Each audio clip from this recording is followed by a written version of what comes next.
Hello and welcome to another Travel Risk Management Health Safety and Security Advisory Tip. My name's Tony Ridley, Editor-in-Chief at TravelRiskManagementSolutions.com.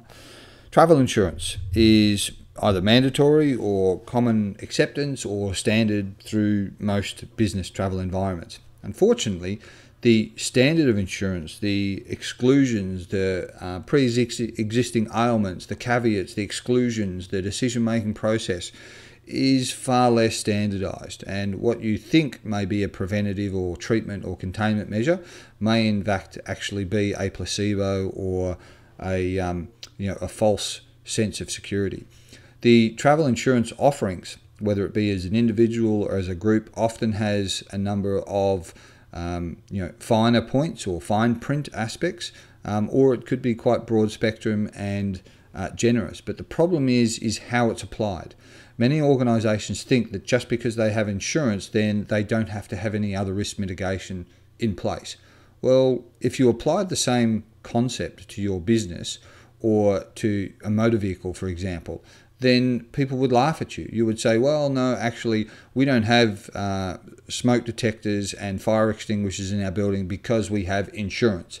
So we're not going to prevent a fire, we're just going to claim when our building gets burnt down. But you know what? It only happens once every 20 years.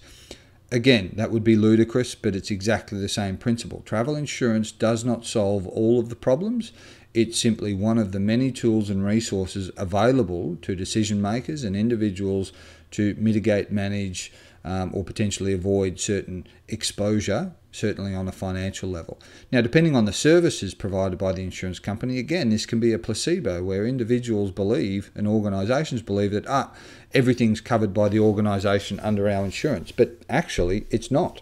They haven't identified in advance the individual's threat exposure. They don't have an intimate understanding of the individual's travel itinerary. And more often than not, insurance companies actually don't have in-house counsel to determine what is and is not a threat.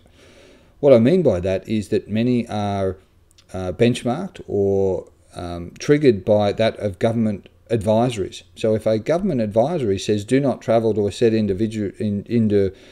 destination or avoid travel to this particular part of the world because their limited resources and their government's focus, that is for mums and dads and backpackers and first-time travellers, is look, simply don't go there, then you may have already negated the terms and conditions of your insurance just by going to that location. You may never discover this, you may certainly never find this out until after you've submitted a claim, but you've exposed the individual and yourself to significant risk because it was avoidable and preventable.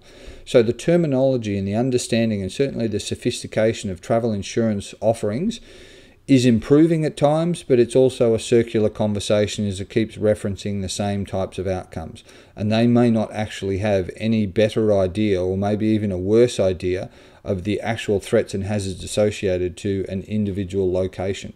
The other thing is the terms and conditions of services and the types of things that they will implement. You may find that you are actually now conscripted to a particular provider or service standard through this agreement with the insurance company that you were not aware of, and you don't find this out or you don't have discovery until such time as you're either having an assistance inquiry or you require some sort of intervention and you've now discovered that it's actually a significant shortfall in your expectation or the requirement in either a location, a city, or a set of circumstances.